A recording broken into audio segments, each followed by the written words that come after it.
question, and I'm happy to come to your office, happy to do another phone call as we've done.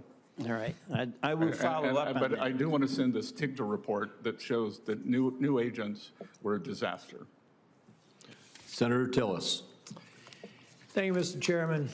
Treasurer, thank you for being here. You know, you may have heard I've been a little bit critical of a few of the advisors of the president. You're certainly not one of them. I'm glad you're there. I'm looking to stay on that side of the line, Senator. And I appreciate the work you're doing, and I love the fact that you show good judgment of loving some of the North Carolina mountains with your family, just like I do. So, thank you for being here. I do have one awkward question to ask you real quick, and then I want to get to some of the trends and how you're going to work on them. Did you actually tell Pulte you were going to punch him in the face?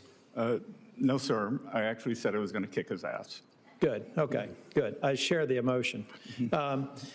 Thank you. And as I said, that was last summer, summer 25, and many teams have fights in the locker room and then go out and win for the team on the field.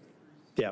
No, I was just curious because everybody's going to be showing that. I made it clear I'm not going to support Pulte for DNI, but I'm sure they're going to dredge that up. So I thought I'd give you an opportunity to. I had a very good exchange with the director yesterday. Want to keep the momentum going on the FX. Yeah, well, he lost me when he went after Powell. Okay. So we can move on to your core job.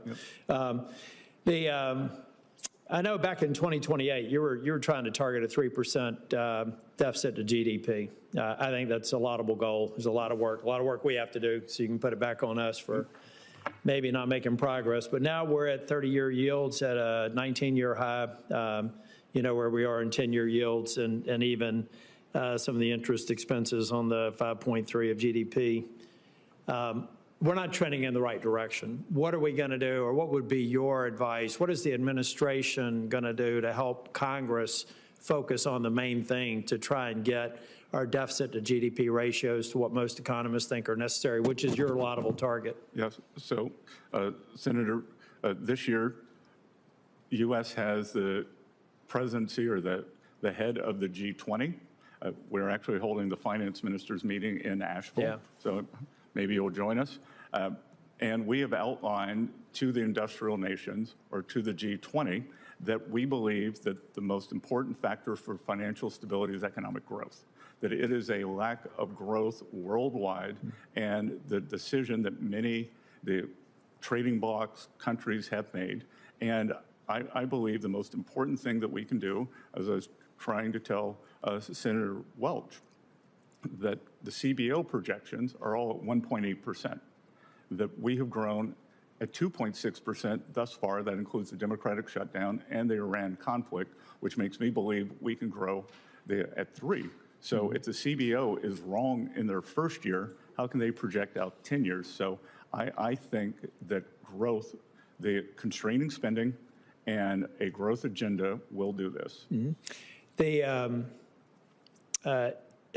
I may submit a question for the record that has to. I have to believe that global growth and U.S. growth is somewhat. We are seeing great growth numbers, but I do think there's a lot of uncertainty out there, and I have to believe that that's keeping some capital on the sidelines. So we could even see greater ones.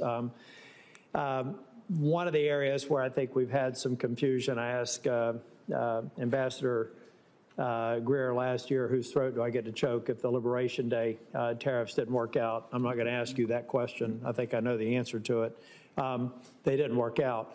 But now you're at least working with CBP on the refund process. How does that actually work? I know CBP has stood up a portal.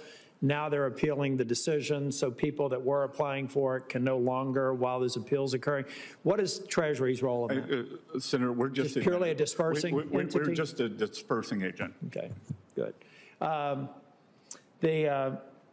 guess the only other question I have going forward is how do we reconcile the increased budget requirements with the goal of trying to reduce our deficit to GDP?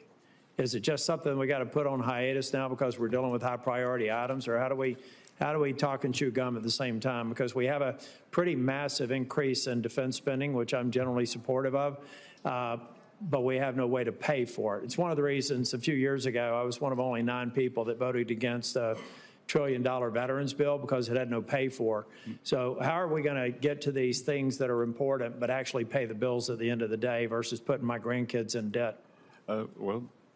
Sir, you met my children. I hate to put them in debt. And there are priorities because with the defense budget, if we don't have national security, I think it's very linked to economic security. And I would like to see, as I said, something with a 3 in terms of deficit to GDP by the time the president leaves. I think one of the things that is the result of the working families tax cut is the immediate expensing of equipment, factories, and R&D. And what we were seeing there is this is not a giveaway. This is creating productive capacity. So the way to think about it now is that as we are not getting the tax revenue because a corporation, small business, has immediately written that off, we are increasing productive capacity, which I think is almost like the slingshot effect, that we will start getting it in the 2nd year, the 3rd year, the 4th year. Thank you. Thanks. Thanks. Thank you. Senator Cantwell. Thank you, Mr. Chairman, and I know it's been a long day because I've been in a long hearing on the other side.